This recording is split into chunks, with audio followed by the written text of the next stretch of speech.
And now, Coda Territory Sports, sponsored by your local Ford stores. Hello, everybody. The South Dakota State volleyball team knocked off North Dakota State 3-0 in the semifinals of the Summit League tournament. Now, the Jackrabbits are a perfect 17-0 in conference play, and tonight they took on St. Thomas for the Summit League championship and a trip to the NCAA tournament. The top-seeded Jackrabbits looking to defend their home court. St. Thomas won the first set. Of the second set, SDSU's Madison Burr hammers it down for the kill. Burr had 14 kills and 7 blocks. The Jackrabbits won the second set 25-19. Sylvie Zonk added 19 kills, but it wasn't enough as the Tommies won the next 2 sets to take the match 3-1. Now St. Thomas gets an automatic bid to the NCAA tourney. With a 23-4 record, SDSU still has a chance to get an at-large bid. Now the USD women's basketball team at home to take on Arkansas Pine Bluff tonight. Rapid City's Josie Hill on her game as she hits for 2 inside, and then Hill knocks down the jumper from the elbow. Josie Hill scored 10 points. Angelina Robles led the way with 21 as the Coyotes rolled away big 73-41 victory. The South Dakota State men came up on the short end at the Cancun Challenge, falling to Utah Valley 75-52. Yankton's Matthew Moores led the Jackrabbits with 10 points. The Mines women dropped an exhibition game at Colorado State tonight 88-43. The Rapid City Central football team had some success this season, picking up a pair of victories.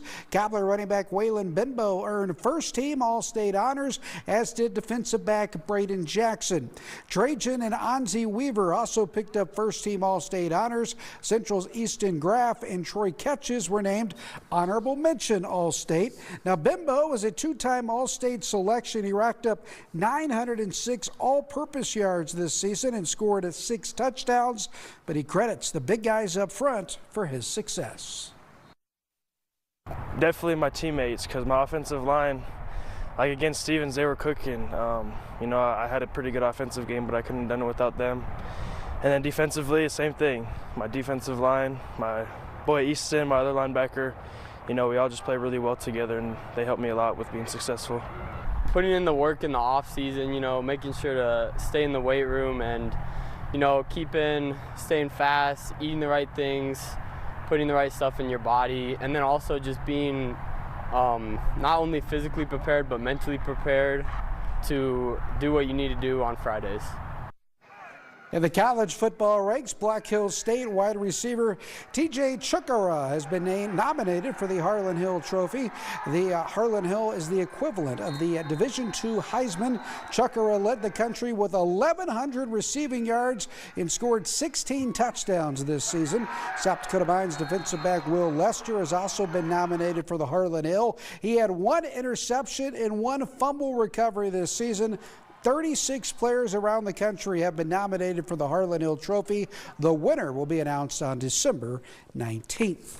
Also tonight, the Nebraska men's basketball team got a win 80-73 over Winthrop. In the NBA, the Magic roll past the 76ers 144-103. Don't forget, on Saturday, the USD men's basketball team taking on Air Force over at the Monument at 2 o'clock.